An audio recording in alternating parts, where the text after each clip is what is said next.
Assalamualaikum warahmatullahi wabarakatuh. Jadi di sini saya mau menjelaskan materi tentang pengertian paragraf dan fungsi paragraf. Jadi paragraf ini disebut juga alinea. Paragraf adalah seperangkat kalimat yang membicarakan suatu gagasan atau topik. Kalimat-kalimat dalam paragraf ini memperlihatkan kesatuan pikiran atau mempunyai keterkaitan dalam membentuk gagasan atau topik tertentu. Selanjutnya saya mau menjelaskan tentang fungsi dari paragraf. Jadi fungsi yang pertama itu, paragraf itu bisa menampung ide pokok. Yang kedua, memudahkan dalam penggunaan variabel. Dan yang terakhir, mengembangkan ide atau gagasan yang berhubungan dengan topik. Sekian materi dasar dari saya. Oke, langsung saja saya Sania Nuriyah sebagai pemateri kedua. Struktur paragraf. Dalam paragraf, struktur paragraf itu keterkaitan antara kalimat topik dengan kalimat pengembang. Sedangkan struktur paragraf itu dibagi menjadi 4. Yang pertama, struktur paragraf kalimat topik. Kalimat topik itu terdiri dari kalimat pengembang langsung plus kalimat langsung. Struktur kedua, kalimat topik terdiri dari kalimat pengembang langsung yang pertama dan kalimat pengembang langsung yang kedua. Dan masing-masing kalimat pengembang tak langsung itu terdiri dari kalimat pengembang tak langsung plus kalimat pengembang tak langsung.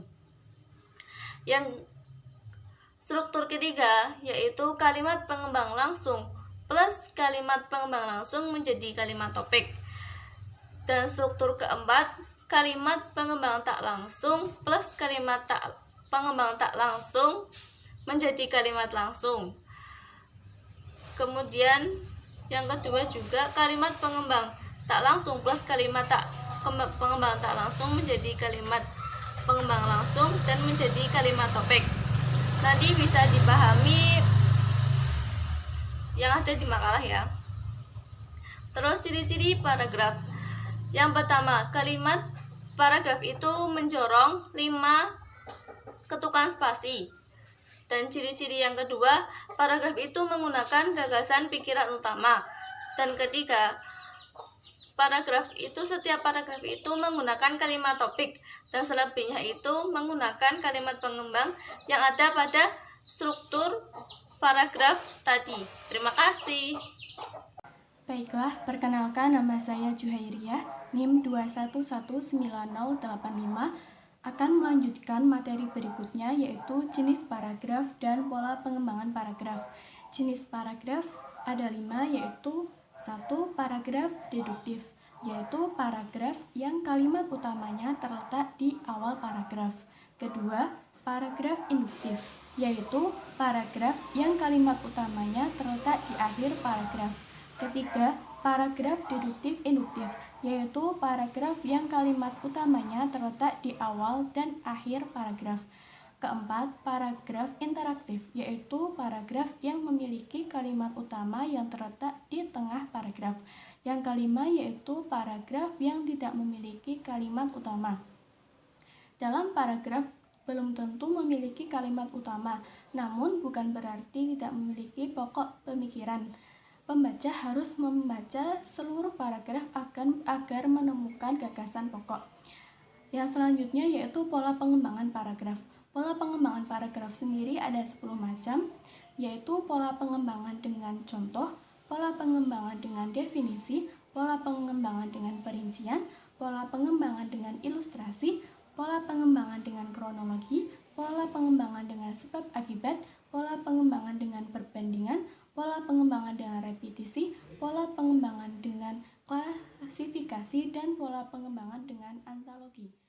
Terima kasih. Assalamualaikum warahmatullahi wabarakatuh. Perkenalkan, nama saya Fairuz Wadina Alfat dengan NIM 2119055. Di sini saya akan menjelaskan secara singkat jenis-jenis paragraf sebagai alinea.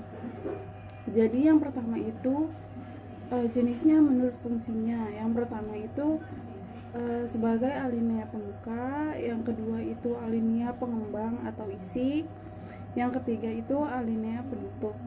Nah, di sini juga ada jenis alinea menurut posisi kalimat topik. Yang pertama itu ada deduktif, yang kedua ada alinea induktif, yang ketiga ada alinea deduktif-induktif atau gabungan, dan yang terakhir itu ada alinea penuh.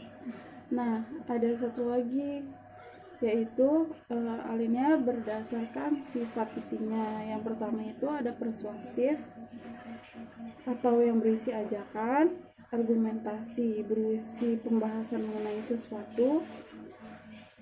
Yang ketiga itu deskriptif yang mengenai yang membahas objek secara rinci. Yang keempat ada ekspositoris yang membahas tentang memaparkan sesuatu atau kejadian secara fakta. Dan yang terakhir itu secara narasi yang memaparkan dari cerita-cerita sebelumnya. Nah, jadi itu dari saya. Itu dari saya pemaparannya secara singkat. Semoga bermanfaat. Wassalamualaikum warahmatullahi wabarakatuh.